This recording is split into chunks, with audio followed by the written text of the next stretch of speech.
Hello friends, इस video में हम लोग बात करेंगे गेनेटिव केस की। A1 में आपने नॉमिनेटिव, अक्यूजेटिव, दाटिव को अच्छे से समझा है। अगर वो अच्छे से नहीं समझा हो तो एक बार पहले उसको देख लेना, फिर इसको गेनेटिव को करो आप। गेनेटिव का केस है वो जनरली पॉजेसिव की बात करता है। जैसे ये कोई चीज किसकी है, आप बोलते हो ये मेरी है। ज्यादातर मोस्टली ये पॉजेसिव का मामला होता है और इसको हम लोग फोन से रिप्लेस भी कर सकते हैं। फोन से मतलब टेलीफोन, फोन से नहीं, फोन प्लस दाटिव जो प्रीपोजिशन है, दाटिव प्रीपोजिशन है। फोन, जैसे ये मेरे भाई का पेन है, ये मेरे भाई की कार है, मेरे पापा का घर है। तो दो तीन तरीके से आप इस बात को बोल सकते हो। या तो das ist mein फाटर्स हाउस, फाटर्स हाउस अपोस्ट्रोफी एस भी लगा देते हैं हम लोग। या फिर das ist das हाउस फोन माइनम फाटर, फोन से बता दिया इसको।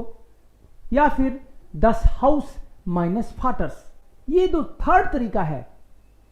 das हाउस माइनस फाटर्स ये गेनेटिव है। तो ये फोन का रिप्लेसमेंट है, बट ये केस थोड़ा अलग है, तो इसको एक बार समझना पड़ेगा आपको। डेयर दी दास दी, डेन दी दास दी, डेम डेयर डेम, डेन प्लस एन, यहां तक तो दाटिव हो गया। और केस गेनेटिव करने के लिए आपको डैश प्लस एस या ई एस, मैस्कुलिन और न्यूट्रल में डैश के साथ में नाउन में एस या ई एस भी ऐड होगा, डैश एस या E S. So das ist das हाउस, das ist das ऑटो माइनस ब्रूडर्स, ये मेरे भाई की कार है, ऑटो माइनस ब्रूडर्स। This is the car of my brother, इसको ऐसे भी बोल सकते थे हम लोग फोन से भी, दस ऑटो फोन माइनम ब्रूडर। तो फोन अगर ले रहे हो तो क्योंकि दाटिव प्रीपोजिशन है तो दाटिव केस आएगा, लेकिन गेनेटिव लेओगे तो गेनेटिव केस आएगा। दस ऑटो माइनस ब्रूडर्स, the car of my brother, house of the father, so das house des vaters, ये फिर हो जाएगा das house des vaters, des vaters। तो इधर डेस तो लगा, फाटर का आर्टिकल जो है डेयर फाटर है तो डेस बन गया, लेकिन यहां पे एस लगा है। ये भी एक पॉइंट है कि मैस्कुलिन में एस या ई एस लगता है, न्यूट्रल में एस या ई एस लगता है, तो फिर यहां पे एस ही क्यों लगा, ई एस क्यों नहीं लगा। फेमिनिन और प्लूरल में कुछ नहीं लगता नाउन के साथ, तो एस लगेगा या ई एस लगेगा। इसको समझने के लिए आपको ये देखना पड़ेगा कि वर्ड, पहली बात तो एस या ई एस मैस्कुलिन और न्यूट्रल में ही लगता है, ये पॉइंट क्लियर होना चाहिए। दूसरी बात, अगर वर्ड छोटा है, छोटा वर्ड है तो ई एस लगा दो, हर बार लगा सकते हैं क्या। छोटा होने के साथ आपको देखना पड़ेगा कि कितना छोटा। सिंगल सिलेबिक वर्ड होगा तो ई एस लगेगा। सिंगल सिलेबिक मतलब जिसको एक बार में पढ़ा जा सके, सिंगल आउट बोलते हैं जर्मन में। सिंगल सिलेबिक जैसे किंट, मन, मतलब ज्यादा होठ नहीं फड़फड़ाने पड़े, एक बार में भूल गया बस होठ खुलते ही। तो सिंगल सिलेबिक वर्ड में ई एस लगेगा, जैसे किंट, जोन, मन। या फिर वर्ड की एंडिंग एस साउंड से हो, वर्ड की ending S, double S, H, x या जेड, इनमें से किसी वर्ड की एंडिंग हो रही हो। फॉर एग्जाम्पल यहां लिखा मैंने डेयर फ्लूस, फ्लूस मतलब रिवर, इस नदी का पानी। सो पानी पहले आएगा और किसका वो गेनेटिव बताएगा। सो das Wasser des Flusses, यहां पे दिख रहा हो कहीं आपको, das Wasser des Flusses, das Wasser और फिर des Flusses, es लगा आपकी बार।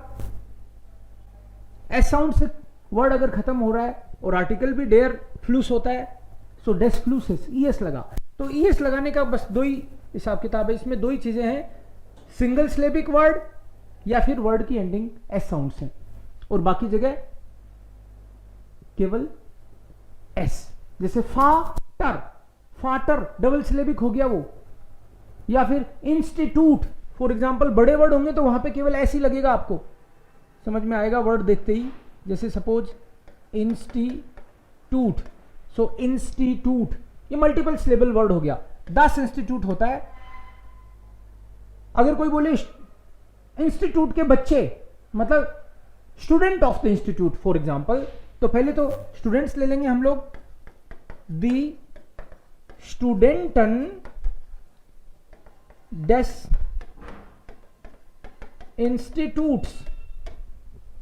अब ये कोई सेंटेंस नहीं हुआ, लेकिन ये गेनेटिव एलिमेंट हो गया सेंटेंस का।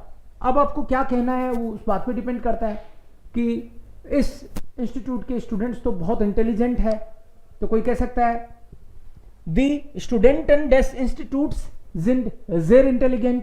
वो ये गेनेटिव पार्ट आप कहां रखते हो सेंटेंस में, इससे भी फर्क नहीं पड़ता। आपको जो बेसिक रूल है वो ध्यान रखना है कि वर्ब जो है वो सेकंड पोजीशन पे आएगी, सब्जेक्ट को आप फर्स्ट या थर्ड पे ले जाओ।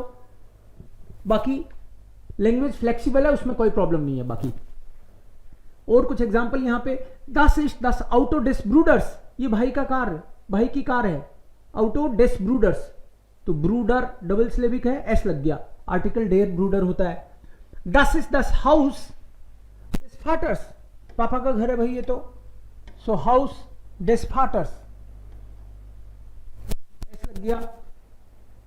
दी शूल डेस किंडस, बच्चे की स्कूल, तो school of the, meaning of the he मिलता है इसका भी, फोन वाला ही मीनिंग है, लेकिन क्योंकि आप गेनेटिव कर रहे हो तो फोन लगाने की जरूरत नहीं है, उसी का रिप्लेसमेंट है ये, आपको दिखेगा।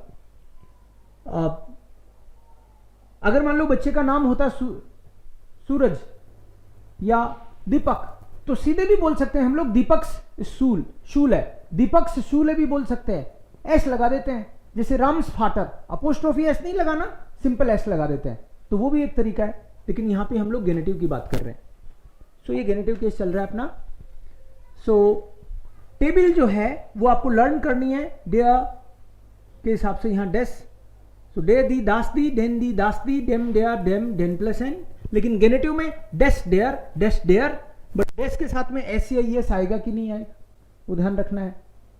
वो मैस्कुलिन और न्यूट्रल में एस या एस जरूर आता है। अब एस या एस वो हमने डिस्कस कर लिया। अब ये तो हुआ डेफिनेट का, मतलब गेनेटिव का जो फर्स्ट लाइन है इसका मतलब है ऑफ द, और इस पूरी टेबल का मतलब ऊपर से लेके यहां तक डाटिव तक इस पूरी टेबल का मतलब था द, लेकिन यहां पे हो गया ऑफ द। अब आइन की टेबल हो तो ऑफ ए हो जाएगा मीनिंग, ऑफ अ, माई हो तो ऑफ माई हो जाएगा मीनिंग, डाइन हो तो of your, of her, of their, वो उस बात पे डिपेंड करता है आप क्या कहना चाह रहे हो। अवर, सो ऑफ अवर, जैसे भाई की कार बोलना हो तो 10 ऑटो माइनस ब्रूडर्स हो जाएगा, डेस ब्रूडर्स की। तुम्हारे भाई की कार बोलना हो 10 ऑटो डाइनस ब्रूडर्स, तुम्हारी मम्मा का घर, सो 10 हाउस डाइनर मूटर। अब की बार ऐसी नहीं लगेगा क्योंकि मूटर तो फेमिनिन है। सो होपफुली फ्रेंड्स आपको ये बेसिक कॉन्सेप्ट समझ में आया होगा। अच्छे से समझ में तब आएगा जब आप खुद कुछ सेंटेंस बनाओगे। जहां भी आप ऑफ वाले बना रहे थे अभी तक, वहां पे गेनेटिव से रिप्लेस करके देखने की कोशिश करो। कुछ भी चीज, जैसे गांव का इलाज, शहर की पढ़ाई, कुछ भी आप ऑफ लगा के देखोगे, गांव की सब्जियां, गांव के लोग, सिर के बाल, स्टूडेंट्स की हरकतें, बच्चों का मिजाज, लड़कियों की स्टाइल, ऐसे कोई भी सेंटेंस आप बनाओगे तो उसमें फोन ऑफ का मीनिंग देगा। जहां पे अभी तक फोन कर रहे थे वहां पे गेनेटिव से रिप्लेस करने की कोशिश करो। I think it will work most of the time. Dankeschön, Freunde, und bis nächstes Mal.